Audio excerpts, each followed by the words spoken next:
तो आज पढ़ेंगे वर्क एनर्जी एंड पावर। तो दो चीज़ें मैंने पहले ही बता दी है कि पॉजिटिव वर्क किसे कहते हैं। जब कॉस 0 डिग्री का एंगल बनेगा तो पॉजिटिव वर्क कहलाएगा। ठीक है, यानी फोर्स लग रही है, डिस्प्लेसमेंट हो रहा है, तो और 0 डिग्री का एंगल अगर बन रहा है फोर्स और डिस्प्लेसमेंट में, जैसे मान लो ये फोर्स भी इधर लग रही है और डिस्प्लेसमेंट भी इधर लग रहा है। ठीक है, तो हम कहेंगे कि यहाँ पे पॉजिटिव वर्क है। बस हल्का सा जल्दी से रिवाइज करा दे रहा हूँ। सेकंड जो है,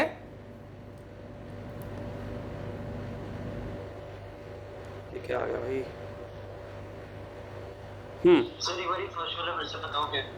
हाँ फिर से बता रहा हूँ बेटा, रिवाइज करा रहा हूँ। देखो फोर्स इनटू डिस्प्लेसमेंट है यहाँ पे। ठीक है, तो वर्क क्या है, अगर फोर्स भी इसी डायरेक्शन में लग रही है और डिस्प्लेसमेंट भी इसी डायरेक्शन में लग रही है तो दोनों के बीच में एंगल 0 डिग्री है, तो हम कहेंगे पॉजिटिव वर्क है। ठीक है, अब अगर मान लो फोर्स और डिस्प्लेसमेंट में cos 180 का एंगल बन रहा है, यानी फोर्स ऐसे लगी और डिस्प्लेसमेंट ऐसे हो गई। ठीक है, यानी फोर्स तो ऐसे लगाई आपने खींच के, लेकिन वो ऑब्जेक्ट इधर जा रहा है। जैसे इस केस में क्या है, स्प्रिंग के केस में मैंने बताया था ना, ये स्प्रिंग है जैसे मान लो, तो सपोज करो कि मैं इसको यहां पे खींच रहा हूं, इस तरफ में एक्सटर्नल फोर्स लगा रहा हूं मैं, तो मैंने पहले फोर्स यहां पे लगा दी, ठीक, न्यू फोर्स लगा दी मैंने, अभी डिस्प्लेसमेंट इधर हो रहा, तो इस टाइम पे क्या होगा, पॉजिटिव वर्क डन। फिर ये ब्लॉक ऐसे पीछे की तरफ आएगा, यानी यहां से जाने के बाद ब्लॉक पीछे की तरफ भी आएगा, यानी कि इस तरफ आएगा यूं। तो ये हमने हटा दिया, तो उस केस में क्या होगा कि अगर मान लो ऐसा एंगल बनता है, इस तरफ फोर्स हो गई और इस तरफ डिस्प्लेसमेंट हो गया, फिर से ये आएगा झटका लेके, फिर से इधर की तरफ फेंकेगा इसको, फिर इधर फेंकेगा ये। तो देख रहे हो आप, ये चेंज होता जा रहा है। तो जब भी आपको ऐसा लगे कि फोर्स इस तरफ लग रही है, डिस्प्लेसमेंट इस तरफ लग रहा है, तो 180 डिग्री का एंगल बनेगा। और अगर मान लो फोर्स भी ऐसे लग रहा है और डिस्प्लेसमेंट भी सेम डायरेक्शन में, तो पॉजिटिव होगा। और तीसरा केस, जो थर्ड केस है, कि फोर्स और डिस्प्लेसमेंट दोनों में 90 डिग्री का एंगल बन रहा है, फोर्स में और डिस्प्लेसमेंट में दोनों में 90 डिग्री का एंगल बन रहा है। ठीक, तो हम कहेंगे फोर्स में डिस्प्लेसमेंट में दोनों में 90 डिग्री का एंगल बन रहा है। मान लो फोर्स ऐसे लग रही है, डिस्प्लेसमेंट ऐसे हो रही है, या डिस्प्लेसमेंट ऐसे हो रही है, फोर्स ऐसे लग रही है, तो उस केस में एंगल 90 डिग्री का बन जाएगा। तो हम कहेंगे कि वर्क यहाँ पे कैसा है, नेगेटिव। ठीक है, तो ये मैंने 3 चीज़ें आपको पिछली क्लास में बताई थी। ठीक, तो अब आगे बढ़ते हैं। ठीक, और इस पर कुछ क्वेश्चंस करते हैं। अगर 90 डिग्री का एंगल बन रहा हो तो 0 नहीं जाता होगा? तो वही तो कह रहा हूँ ना। और अरे एक सेकंड यार, यहाँ पे ये लिखना पड़ेगा, एक सेकंड 0 0 0, cos 90 तो 0 होता है ना, ये 0 होगा। ठीक है, नेगेटिव तो इस केस में हो गया ना, ये वाला नेगेटिव वर्क डन हो गया आपका यहाँ पे। तो जगह छोटी थी ना, तो उसमें मैंने इसी में लिख दिया। ठीक, तो यहाँ पे क्या होगा, 0 होगा, cos 90 की वैल्यू 0 ही होती है। ठीक, तो एफ एस cos 90 0 हो गया तुम्हारा। यहाँ पे cos 180 की वैल्यू क्या होती है, माइनस होती है, तो ये माइनस हो गया तुम्हारा, तो ये माइनस एफ एस हो गया। अंडरस्टूड और नॉट? क्लियर है? अब एक एग्जांपल कर लेते हैं कि 90 कब होगा। तो सपोज करो कि एक डोंकी है,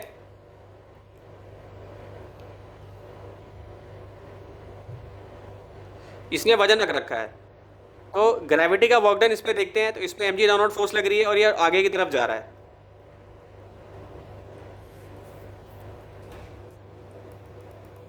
ये डिस्प्लेसमेंट है, इस पे सपोज करो ये डिस्प्लेसमेंट है,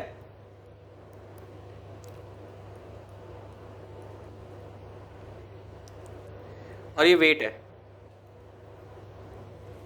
ठीक है, तो 90 डिग्री का वर्क डन हो गया। तो अगर तुमसे बोला जाए कि ग्रेविटी ने कितना वर्क डन किया है, तो क्या होगा इसका आंसर, बताओ?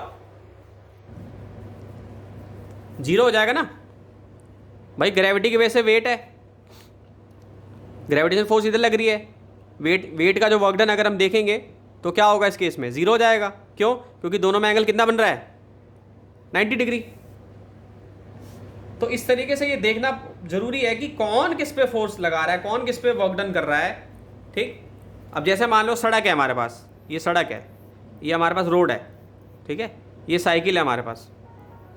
तो अगर मैं बोलूँ साइकिल कितना वर्क डन कर रही है, ये बंदा बैठा हुआ है ऐसे, ठीक है, डायग्राम थोड़ा अच्छा नहीं बन पाया, तो साइकिल रोड पे कितना वर्क डन कर रहा है, 0, क्योंकि रोड पे तो कोई बदलाव नहीं है, कोई डिस्प्लेसमेंट नहीं हुआ, रोड तो वैसी है, रेस्ट पे है, ठीक है। तो साइकिल वाले का क्या हो जाएगा, वर्क डन 0 हो जाएगा। समझ गए? साइकिल वाले का क्या हो जाएगा, हेलो, साइकिल का वर्क डन रोड पे, वाले का 0 क्यों हो जाएगा? क्योंकि साइकिल तो चल रही है ना। साइकिल चल रही है, रोड तो नहीं चल रही ना, साइकिल का रोड पे देखना है हमें, तो रोड तो हिले ही नहीं, 0 रही, कोई डिस्प्लेसमेंट हुआ ही नहीं, तो साइकिल का वर्क डन क्या हो जाएगा, 0 हो जाएगा। तो आपके एनसीईआरटी में क्वेश्चन है एग्जाम्पल 6.3 एनसीईआरटी का, ठीक है, इसको सॉल्व करते हैं हम लोग। एग्जाम्पल 6.3 है एनसीईआरटी का, और ये पेज नंबर है तुम्हारा 117। इसको सॉल्व करके देखते हैं पहले। तो क्वेश्चन में क्या दिया हुआ है,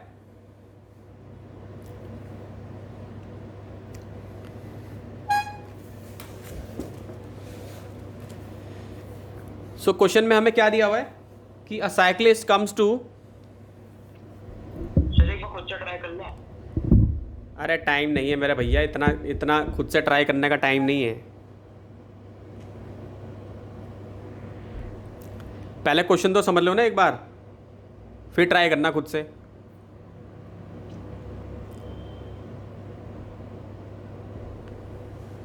देखो क्वेश्चन में क्या करना है हमें,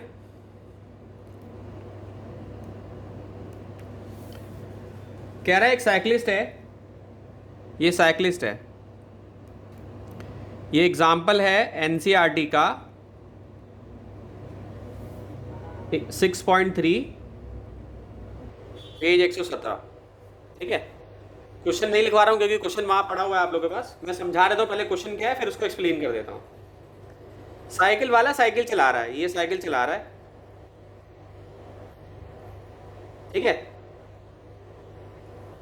रोड पे चला रहा है, ये रोड पे चल रही साइकिल,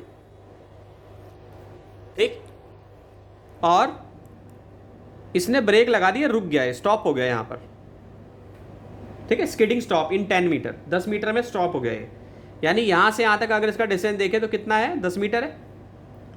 वर्क का हमारा फॉर्मूला क्या होता है, फोर्स इंटू डिस्प्लेसमेंट होता है। तो लेकिन अभी हमें ये नहीं पता कि किसका पूछा है, रोड का पूछा है साइकिल पे या साइकिल का पीछे है रोड, साइकिल का पूछा है रोड पे, ठीक है। तो कह रहा है कि जब ये रोका तो कौन सी फोर्स लगती है, हमेशा फ्रिक्शन लगती है ना, रोड क्या देता है हमें, फ्रिक्शन देता है ना, फ्रिक्शन फोर्स देता है ना रोड में क्या देता है, फ्रिक्शन फोर्स देता है ना बेटा, हेलो, यस सर।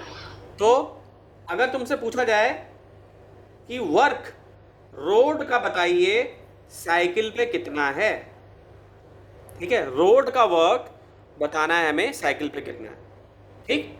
तो रोड का क्या है फोर्स, यहाँ पे फ्रिक्शन है, तो यानी फोर्स ऑफ फ्रिक्शन देखना है आपको, दिया हुआ है क्वेश्चन में, दिया हुआ है फोर्स ऑफ फ्रिक्शन, कितना है फोर्स ऑफ फ्रिक्शन, 200 न्यूटन दिया हुआ है हमें, ठीक है, और डिस्प्लेसमेंट भी दिया हुआ है 10, एंगल भी दिया हुआ है, क्योंकि देखो ये आगे की तरफ जा रहा है, डिस्टेंस इस तरफ है, और इसकी जो फोर्स है फ्रिक्शन की फोर्स है, मैंने क्या बताया, हमेशा पीछे की तरफ लगती है, ये बैकवर्ड लगती है, तो इसमें एंगल कितना हो जाएगा, 180 डिग्री हो जाएगा।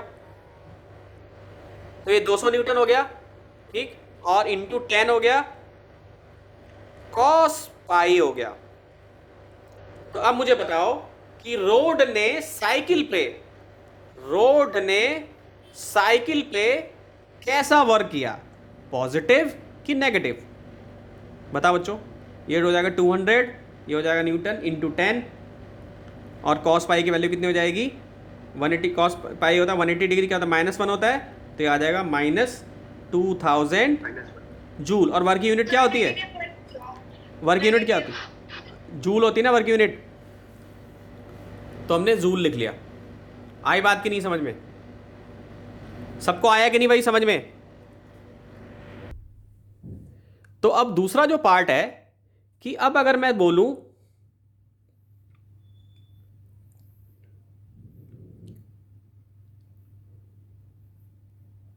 साइकिल का, बोलूं रोड का तो बता दिया मैंने, साइकिल का work done on road,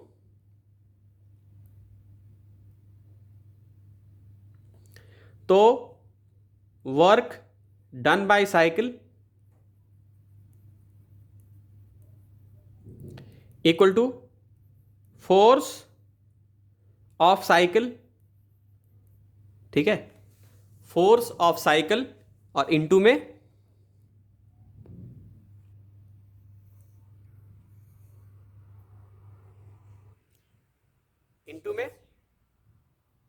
distance. तो साइकिल की जो फोर्स है थर्ड लॉ के हिसाब से देखें 200 न्यूटन ही लेंगे भाई। अगर रोड पे फोर्स, रोड फोर्स इस पे लगा रही तो ये भी फोर्स उतनी ही लगा रहा है, न्यूटन थर्ड लॉ। तो मान लो 200 ले लिया हमने, 200 न्यूटन ले लिया मान लो, ठीक है। डिस्टेंस कितना मूव करा पाया रोड को? जीरो, जीरो मूव करा पाया, तो वर्क डन क्या हो जाएगा यहाँ पे? Zero. So work done by cycle कितना हो जाएगा?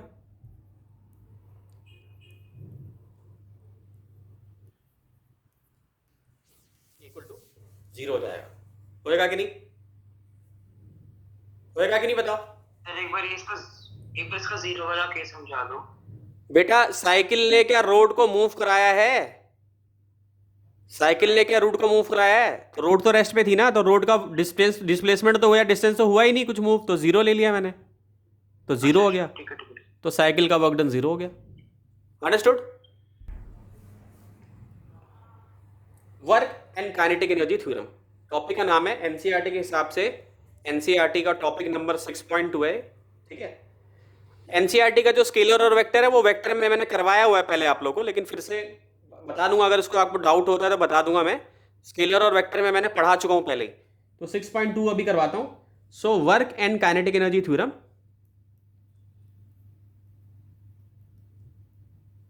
सर एक चीज पूछनी थी।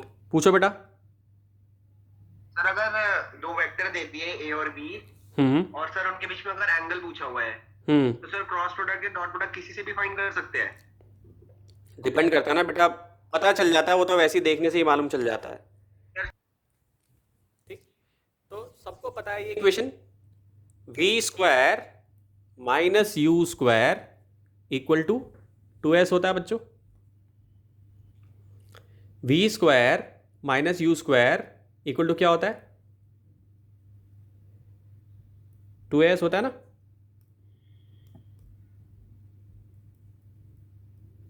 अब दोनों साइड अगर मैं m/2 से मल्टीप्लाई कर दूं, दोनों साइड, तो क्या हो जाएगा? स्क्वायर बाई 2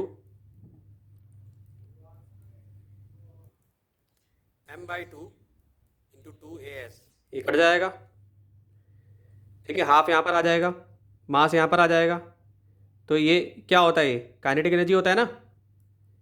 क्या लिखूंगा? Kinetic energy final minus kinetic energy initial equal to, ये एम ए क्या था? एम ए क्या होता है? फोर्स होता है, तो फोर्स हो जाएगा। और ये एस क्या होता था? डिस्प्लेसमेंट, या समटाइम डिस्टेंस भी बोलते हैं इसको, बोलते नहीं बोलते बताओ, बोलो। Yes sir, yes sir. तो फोर्स भी हमने ले लिया और डिस्प्लेसमेंट भी हमने इसको ले लिया, डिस्टेंस भी ले लिया, तो ये बन गया आपका डेल्टा के, बोल सकता हूं इसको, equal to work done. 9th class में भी आप लोगों ने ये सेम इक्वेशन पढ़ी होगी। अब डेल्टा के वर्क डन है, इसके आगे यहां लिख दूं नेट, यानी जितने भी वर्क डन हो रहे हैं उन सबको एक साथ क्लब करके हम लिख सकते हैं। तो ये डेरिवेशन स्कूल के एग्जाम में पूछी जाती है, स्कूल के सब्जेक्टिव पेपर में ये आएगी कि what is work energy theorem या what is work and kinetic energy theorem. तो आपको ये डिराइव करके डेल्टा के इक्वल टू वर्क डन लाना पड़ेगा, समझ गए? ठीक है। इसका एक और वर्जन है, एक और वर्जन भी करा देता हूं मैं, ठीक है। M d v by d t और वी कैसे आ गया?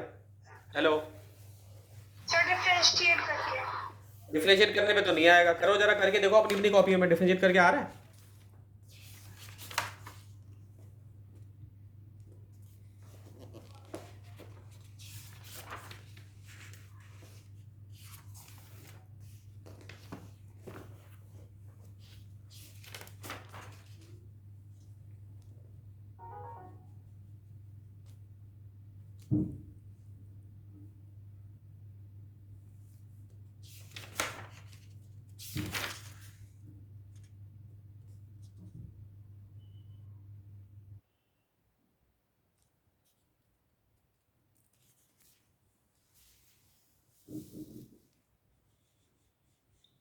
नहीं सर, नहीं आ रहा। ये आ रहा ना, वही तो मैं बोलूँ कि कैसे आ जाएगा जो है।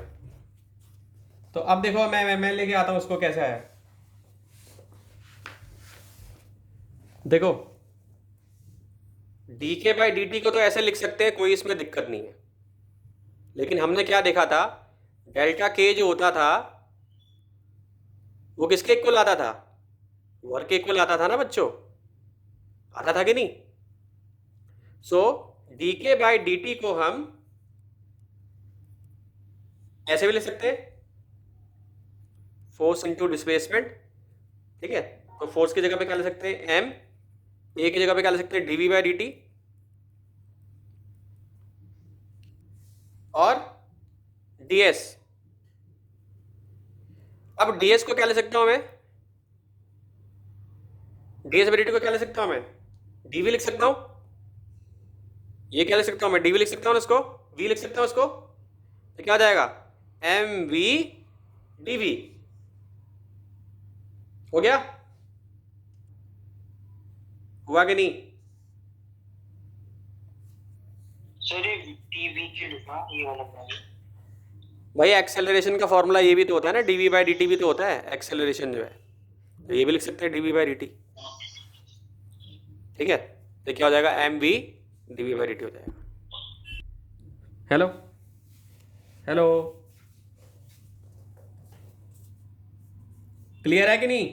सर एक बार दोबारा बता दो। ठीक है, क्या चीज समझ नहीं आई, कौन सा पॉइंट समझ नहीं आया? सर एक बार स्टार्टिंग से ही बता दो। ठीक है, वो m d v by d t into v के बाद। ठीक है।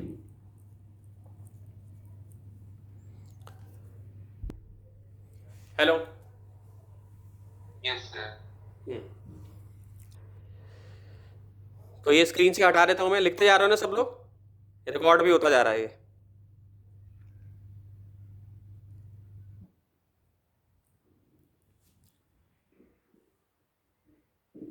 W m b square by two v और U equal to 1/2 m b square minus 1/2 m u square हो गया।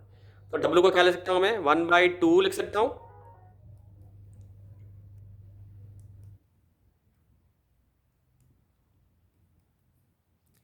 ठीक।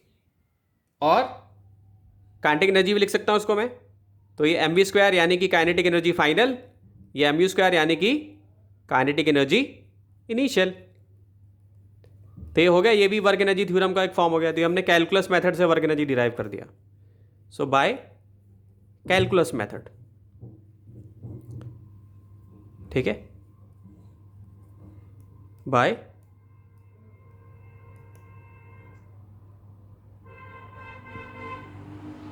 मेथड। पहले वाली ज्यादा सही थी डेरिवेशन। हाँ, तो ये वाली भी कोई ऐसी मुश्किल नहीं है, पहले वाली और ये भी, इसमें भी कोई बहुत टिपिकल चीज़ नहीं है, ये भी ठीक है। बस इसको याद रखो कि कैसे इसको हमें करना होता है। तो बाय कैलकुलस मेथड जो है हमने इसको सॉल्व कर लिया, ठीक है। कि जैसे मैंने आप लोगों को पढ़ाया था कि area under velocity time graph हमें क्या बताता है। अगर वेलोसिटी टाइम ग्राफ का अगर आप एरिया निकालोगे, एरिया ये पता कर लोगे, अगर आप कैलकुलेट कर लोगे, तो आपको क्या पता चल जाएगा? डिस्प्लेसमेंट पता चल जाएगा, ठीक। इसी तरीके से अगर मैं फोर्स और टाइम का ग्राफ बना दूं, इसका अगर एरिया पता कर ले जाते हो तो क्या पता चलेगा? क्या पता चलेगा बेटा? इसका अगर एरिया पता कर लूं मैं तो क्या मालूम चलेगा? जैसे इस कॉन्सेप्ट में यहाँ डिस्प्लेसमेंट पता चल गया, velocity equal to distance upon time होता है, तो वेलोसिटी इंटू टाइम यहाँ पर था तो डिस्टेंस हमने निकाल लिया। तो इसी तरीके से एरिया हमें क्या बताएगा यहाँ पे, अगर मैं यही कॉन्सेप्ट यहाँ यूज़ करता हूँ तो इसको भी यही यूज़ करता हूँ तो क्या पता चलेगा, बताओ बताओ जल्दी से। एरिया अगर निकाल लेता हूँ फोर्स और टाइम का, अगर मेरे पास ग्राफ है तो मुझे क्या पता चलेगा। अरे बच्चों कोई बहुत बड़ी चीज़ नहीं है, वर्क।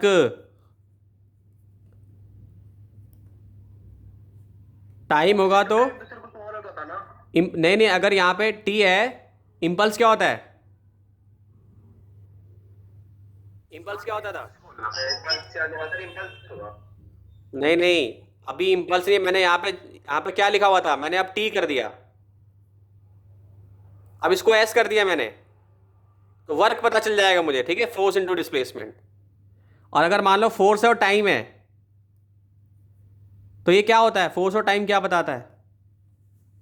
इम्पल्स का फॉर्मूला क्या होता है? इम्पल्स क्या होता है बच्चों? Impulse, impulse very short interval of force into time, ठीक है, फोर्स इनटू टाइम। यानी कि अगर ऐसे हम पता कर लें तो इम्पल्स भी पता चल जाएगा। तो आप नाम भूल गए थे, तो ये दोनों बता दिए मैंने, ठीक। तो इम्पल्स और ये हम ये निकाल सकते हैं। क्लियर है? मैं तुमने ये इम्पल्स कैसे समझ सकते हो, तुमने देखा वो हॉलीवुड की जो मूवीज़ होती हैं जिसमें वो बहुत तेज़ हिट करते हैं, पत्थर तोड़ देते हैं, किसी के हार्ट के ऊपर मार देंगे तो वो 7 सेकंड के बाद मर जाएगा या 17 सेकंड के बाद मर जाएगा। तो वो क्या करते हैं, बहुत ही ज़्यादा अमाउंट ऑफ फोर्स लगाते हैं एक ही एरिए पे, तो अंदर से हार्ट ब्रेक हो जाता है, फट जाता है अंदर से हार्ट, और आदमी की मौत हो जाती है। यानी इम्पल्स वेरी शॉर्ट इंटरवल के लिए बहुत ज़्यादा अगर फोर्स हो, अगर लार्ज अमाउंट ऑफ फोर्स हम लगाएं, लार्ज अमाउंट ऑफ फोर्स, ठीक है, बहुत छोटे टाइम के लिए, तो उसको हम बोलेंगे इम्पल्स फोर्स है। जैसे मान लो तुमने देखा होगा कि ये सिल्लियाँ होती है ना, इस पर अगर कोई हिट करता है तो तोड़ देता है उसको, ऐसे मारोगे तो नहीं टूटेगा, लेकिन बहुत शॉर्ट और हाई फोर्स लगाओगे छोटे टाइम के लिए तो ये ब्रेक हो जाएगा। उसको ही इम्पल्स कहते हैं, सिंपल टर्म्स में बता रहा हूँ, डेफिनेशन नहीं बता रहा हूँ, पहले समझो। डेफिनेशन तो हो जाएगी, लेकिन होता क्या है इम्पल्स, ये रियल वर्ल्ड से कनेक्ट करके पता होना चाहिए। तो इम्पल्स होता है शॉर्ट इंटरवल के लिए कोई अगर फोर्स लग रही है तो उसको हम इम्पल्स कहते हैं। इम्पल्स होता है फोर्स इनटू टाइम या change in momentum. Obviously momentum में चेंज आ रहा है।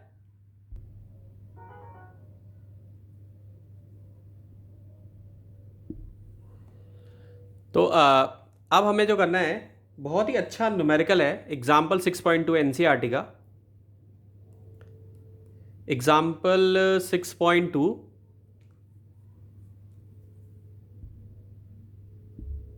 एनसीईआरटी।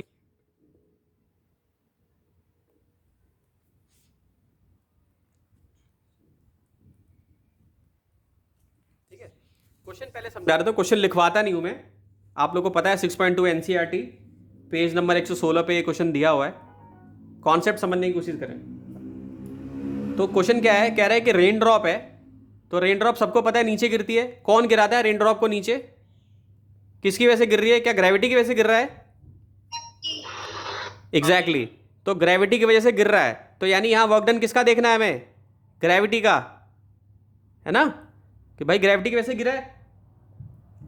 सो जब ये नीचे गिर रहा होता है तो एक इसमें हवा का भी रहता है, रेजिस्टिव फोर्स भी लगती है, जो ऐसे ऐसे लगती है हर वक्त, जो है सबने देखा होगा भाई, गाड़ी में आगे स्कूटी चलाते वक्त देखा होगा, जैसे आगे बढ़ रहे हो हवा हमारे चेहरे पे लगती है, हमारे कपड़े भी बैकवर्ड्स मूव करने लगते हैं। तो ये क्या है, ये रेजिस्टिव फोर्स है। ओके, ये क्या है? ये रेजिस्टिव फोर्स है। अंडरस्टूड? ठीक, और ये ग्रेविटी का वर्क डन हमें यहां बताना है।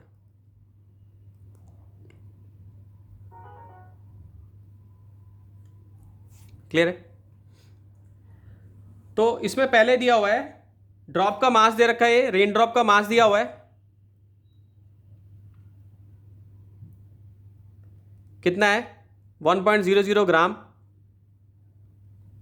और हाइट दे रखी कितनी,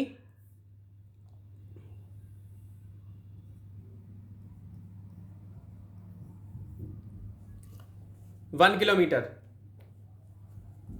हाइट कितनी दी हुई है? 1 किलोमीटर दे रखी है, ठीक। और वो ग्राउंड पे हिट करता है किस स्पीड से? 50 मीटर पर सेकंड। यस। अब कोई ये नहीं बोलेगा कि सर रेन ड्रॉप तो नीचे गिरने पे भी फाइनल जीरो हो जाएगी, हम गिरने से थोड़ा पहले की बस वेलोसिटी देख रहे हैं। भाई गिरने के बाद तो ये वैसे भी जीरो हो जाएगा, और ये मानेंगे कि ये रेस्ट से चला है, क्योंकि इनिशियल वेलोसिटी दी नहीं है, तो रेस्ट मानेंगे कि ये भी जीरो से स्टार्ट हुआ है, ये हमें एज्यूम कर लेना है। ठीक है, तो यू से स्टार्ट हुआ है और यहां पर आया है।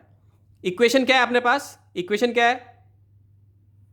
Delta W equal to delta K. ठीक है, डेल्टा डब्लू में अब यहां पे क्या क्या पूछा है? Work done by gravity, work done by gravity हमें निकालना है एक, और work done bye resistive force निकालना है। तो work done bye resistive force को डब्ल्यू आर बोल देता हूं, और वर्क डन बाय ग्रेविटी को डब्ल्यू जी बोल देता हूं। ओके, सो डेल्टा के क्या हो जाएगा? 1/2 mv square minus 1/2 mu square हो जाएगा। और वर्क डन नेट किसका किसका निकालना है? वर्क डन रेजिस्टिव फोर्स का और वर्क डन ग्रेविटी का निकालना है। ये तो अपनी इक्वेशन बन गई, इक्वेशन जो हमने पढ़ के क्वेश्चन से निकाली है। ठीक है, एक बार सब लोग दोबारा क्वेश्चन पढ़ लो, देखो मैच कर रहा है चीजें सारी, दोबारा निकालो तो। चलो तो अब सॉल्व करते हैं इसको। ये तो हमारी इक्वेशन हो गई। सबसे पहले डेल्टा के निकाल लेते हैं। डेल्टा के कैसे निकलेगा? 1/2 मास दे रखा है, मास कितना है इसका? 1 ग्राम। ठीक है, कन्वर्ट करूँ कि नहीं करूँ बताओ? मास की यूनिट क्या होती है? क्यों मास की यूनिट केजी नहीं होती? तो क्यों नहीं करूँगा भाई? मास की यूनिट होती है केजी, मास की यूनिट केजी होती है, तो केजी में कन्वर्ट करना पड़ेगा। तो इसको मैं केजी में करूँगा तो ये आ जाएगा तुम्हारा 10⁻³ इसको इसमें ही रहने देंगे तो ये क्या हो जाएगा? 50 का स्क्वायर हो जाएगा। क्या लिया मैंने पहले? mv स्क्वायर, ये लिख लिया मैंने यहाँ पे। फाइनल तो जीरो ही है, मास है लेकिन वेलोसिटी है ही नहीं। इनिशियली वेलोसिटी हम क्या मानेंगे? रेस्ट पे, रेस्ट से गिरा ये रेन ड्रॉप, तो हम इसको क्या ले लेंगे? जीरो। क्लियर है?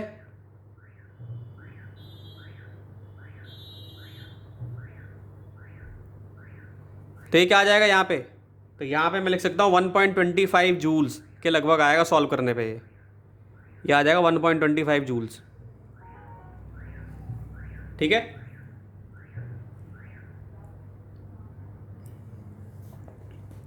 क्लियर है?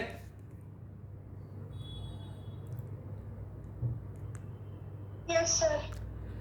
अब आते हैं ग्रेविटी का वर्क डन देखते हैं। तो मैंने यहाँ पे इसको इस पॉइंट से इस पॉइंट तक लाने में कितना डिस्टेंस ट्रैवल किया? 1 किलोमीटर ट्रैवल किया है। तो इसको मीटर में कर देंगे तो कितना हो जाएगा? 1000 मीटर हो जाएगा। होएगा कि नहीं बताओ? 1000 मीटर होगा कि नहीं? हो जाएगा ना। तो फोर्स लगाने वाला कौन है यहाँ पे? mg, जिसकी वजह से नीचे आ रहा है ये। तो वर्क डन बाय ग्रेविटी क्या हो जाएगा? mg into height, mg into height. तो mass into gravity into height. Mass कितना था? 10⁻³ कन्वर्जन कर लिया है मैंने, इसको केजी में कर दिया है। और g कितना था तुम्हारा? 10, और हाइट कितनी थी? 10⁻³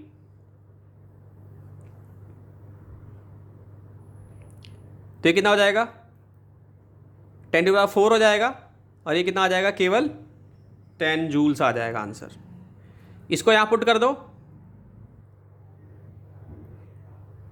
इसका हमें पता नहीं है,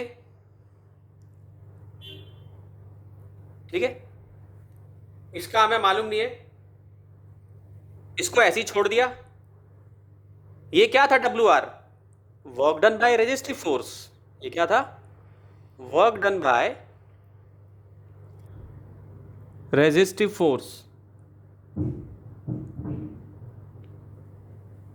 अंडरस्टूड? तो WR हो जाएगा, ये प्लस 10 जूल हो जाएगा, इक्वल टू क्या हो जाएगा? 1.25 जूल हो जाएगा। WG माइनस WR नहीं होना चाहिए? नहीं बेटा, WG माइनस WR नहीं करना है, सारे वर्क डन को ऐड करना है ना। इधर सारे वर्क डन, इधर change in kinetic energy. Minus क्यों करेंगे हम कोई नेट थोड़ी ना निकाल रहे हैं। नहीं नहीं बेटा, हम समेशन ले रहे हैं ना, हम समेशन ले रहे हैं, समेशन। सर आपने इसमें हाइट कितनी ली है? क्या चीज? WG वाला जो ये 1000 मीटर, 1000 मीटर लिए, 1000 मीटर लिए। अरे इस तरफ जितने भी वर्क डन हो रहे हैं वो लिख लिए हमने, और जितने भी जो काइनेटिक एनर्जी का चेंज है वो लिख लिया हमने। मुझे पता है तुम ये सोच रहे हो कि जैसे काइनेटिक एनर्जी में माइनस किया है ना, तो वैसे ही हमें इसमें भी माइनस करना है। ऐसा कुछ नहीं है बेटा, इसमें ऐसा कुछ नहीं है, ठीक है। मतलब जैसे इसमें माइनस किया तो इसमें माइनस नहीं करेंगे हम, ठीक। एक चीज तुम और सोच रहे हो कि वर्क डन की डायरेक्शन यहाँ पॉजिटिव नेगेटिव, वो बताना नहीं है हमें। पॉजिटिव वर्क डन वो मैंने समझा चुका, वो अलग से आंसर में तुम दे दोगे कौन क्या वर्क डन कर रहा है, ठीक। जैसे कि तुम खुद ही इसको सॉल्व करोगे तो आंसर नेगेटिव में ही आने वाला है, समझ गए। तो इसको स्क्रीन से हटा रहा हूं मैं, और फाइनल एक्सप्रेशन देखो हमारा क्या बन जाएगा, WR इक्वल टू डेल्टा के माइनस WG। डेल्टा के कितना निकला था भाई, 1.25। ग्रेविटी का वर्कडन कितना था, G10। ये कितना आ जाएगा आंसर, -8.75 जूल। तो ऑब्वियसली क्योंकि रेन ड्रॉप जो है, रेन ड्रॉप की फोर्स की डायरेक्शन हर बार इस तरफ है, जो रेजिस्टिव फोर्स के, जो रेन ड्रॉप पे रेजिस्टिव फोर्स लग रही है उसकी डायरेक्शन क्या है, हर बार इस तरफ है, समझे।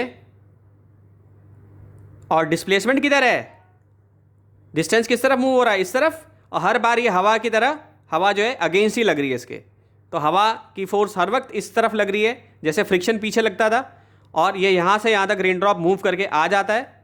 तो इसीलिए एंगल क्या बन रहा है दोनों में, डिस्प्लेसमेंट में एंगल, यहाँ पे डिस्प्लेसमेंट में, और इसमें एंगल कितना बन रहा है, cos 180।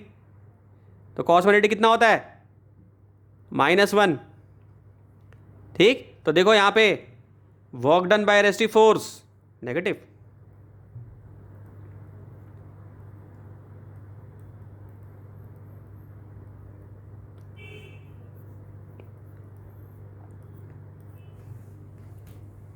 अंडरस्टूड और नॉट बच्चों, बहुत बढ़िया बढ़िया क्वेश्चन मैंने करवाए हैं। जो टॉपिक करवाया है उस टॉपिक से रिलेटेड क्वेश्चन कराया है। पढ़ने का यही सही तरीका होता है, पहले आप थ्योरी पढ़ो, उस टॉपिक से रिलेटेड ही उसको देखो आप अप्लाई कर पा रहे हो। नहीं तो आप लोग देखो सब लोग अप्लाई कर पा रहे हो, आप लोग जो वर्क एनर्जी थ्योरम भी बोलते हैं इसको, यानी डेल्टा के इक्वल टू W को आप अप्लाई कर पा रहे हो, ठीक है। क्वेश्चन ये है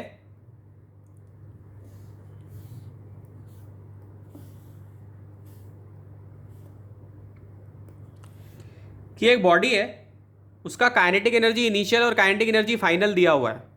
एक बॉडी है, क्वेश्चन में क्या दिया हुआ है कि काइनेटिक एनर्जी और काइनेटिक एनर्जी फाइनल है, ये दी हुई है। सो हमें बताना है कि work done by the net force on the body is equal to work done by the net force on the body is equal to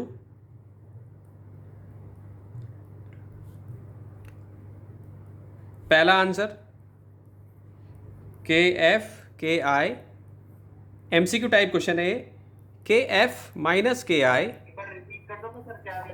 एक बॉडी है, सर काइनेटिक एनर्जी वाला पॉइंट बता दो।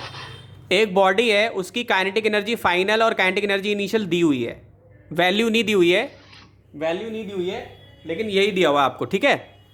तो वर्क डन बताना है कि net force ने उस पर कितना किया है। तो पहला ऑप्शन है KF KI upon KF minus KI, दूसरा ऑप्शन है KF प्लस KI, तीसरा ऑप्शन है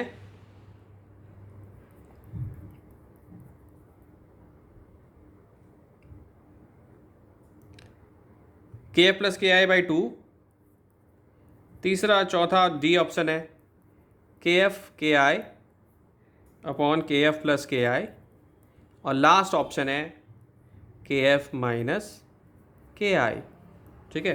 तो आप लोगों को बताना है इसमें से, एक बार क्वेश्चन फिर से रिपीट कर दो सर एक बार। बच्चों एक ऑब्जेक्ट है, उसकी काइनेटिक एनर्जी इनिशियल और फाइनल दे रखी है, कोई न्यूमेरिकल वैल्यू नहीं दी, खाली KI KF दे रखा है। जैसे मान लो कोई नंबर देता मैं, वो नहीं दिया हुआ है, केवल ये दिया हुआ है। तो इस पर जो फोर्स लग रही है, जो नेट फोर्स लग रही है इस पर, वो किसके इक्वल होगी, तो उसका वर्क डन, नेट फोर्स का वर्क डन पूछ रहे हैं। ये मान लो ये नेट फोर्स लग रही है इस पर, तो इसका वर्क डन आपको बताना है।